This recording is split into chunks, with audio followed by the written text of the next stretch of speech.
What's up, YouTube? Jeff, your Style O.G. In today's video, we're going to talk about the 10 biggest shoe mistakes. If you're new to the channel, we release a new video every day at 4 p.m. Eastern, discussing various men's lifestyle topics, such as style, grooming, and dating. I invite you to subscribe and tap that notification bell and join us. And to my returning friends, like Slim Eoz, salute. Now, shoes are the building block and foundation of any stylish guy's wardrobe. And of course, we know the cliche, the ladies check those shoes out first.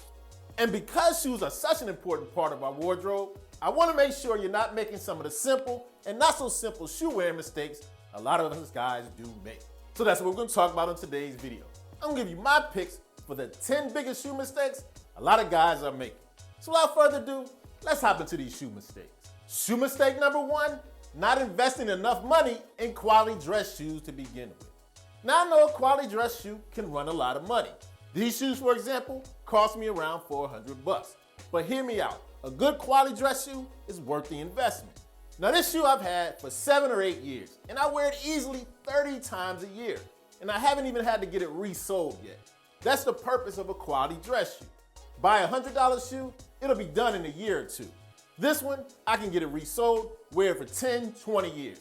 It's definitely worth the investment. To start off, it's a couple of things you want to look for in a quality shoe. You want full grain leather, and you want to make sure it has stitching and a bonus for Goodyear welting so you can replace the sole. Replacing the sole, a whole new shoe. So the first mistake you want to avoid in the first place, don't buy a cheap dress shoe. I think you find pretty good quality starting around the $200 and up range. And fellas, help us out in the comments section. Let us know what quality dress shoes you buy that you can find at affordable price. It'll help us all out. Shoe mistake number 2, not maintaining that quality dress shoe that you've invested in. Now, I'm gonna keep this pretty simple. It's not that hard. When you get home, take the shoe off. Put shoe trees in them.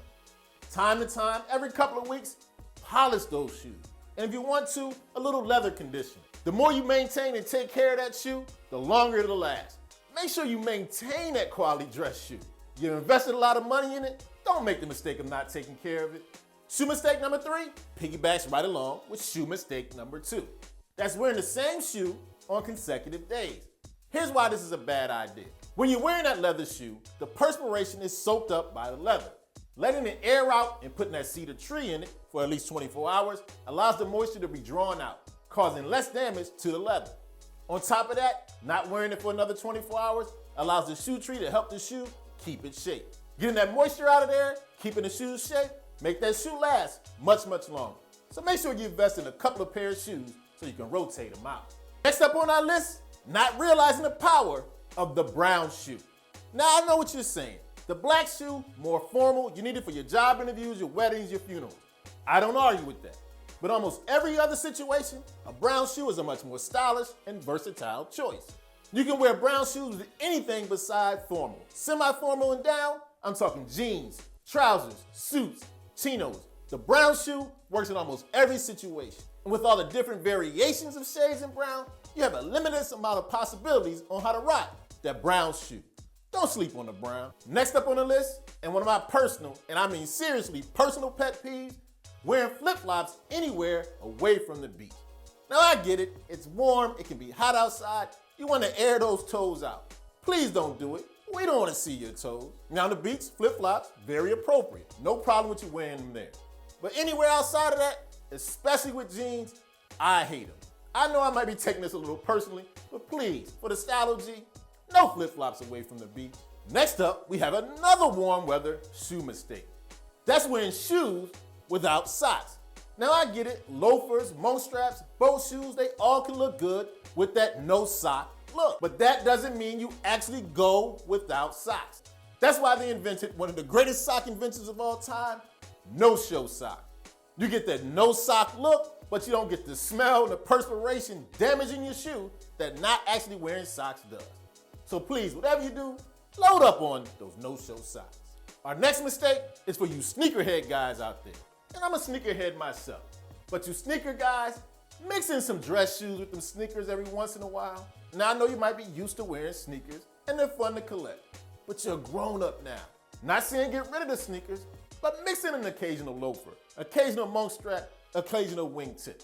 It'll add some variety to your looks, up your style game, and it'll show you're a mature, grown man now. Next up on the list of shoe mistakes, we gotta talk about not matching your belt to your shoe. Now this one, not that difficult. Wearing some black shoes, wear a black belt. Wearing brown shoes, how about a brown belt? Well, here's the thing. The belt doesn't have to match exactly. Just make sure the belt is in the same color family and the same material. Wearing leather shoes, please rock a leather belt. The easiest foolproof way to do it, I like to have a reversible leather belt that's black on one side, brown on the other. You're good for almost any situation. And last but certainly not least on the list of the shoe mistakes, and I really think I wouldn't have to say this one in 2018, please, no square-toed shoes. Now, these were in style for maybe half a minute back in the 90s, maybe the early 2000s. To me, I never thought they were in style, but they were the rage for a minute. And for you guys that's still rocking square-toed shoes, don't worry about it. Put them in the back of the closet, grab a couple of pair of shoes with more of a rounded toe. In 2019, I hope I don't have to make this video again. Okay, so there you have it. My list of the 10 biggest shoe mistakes.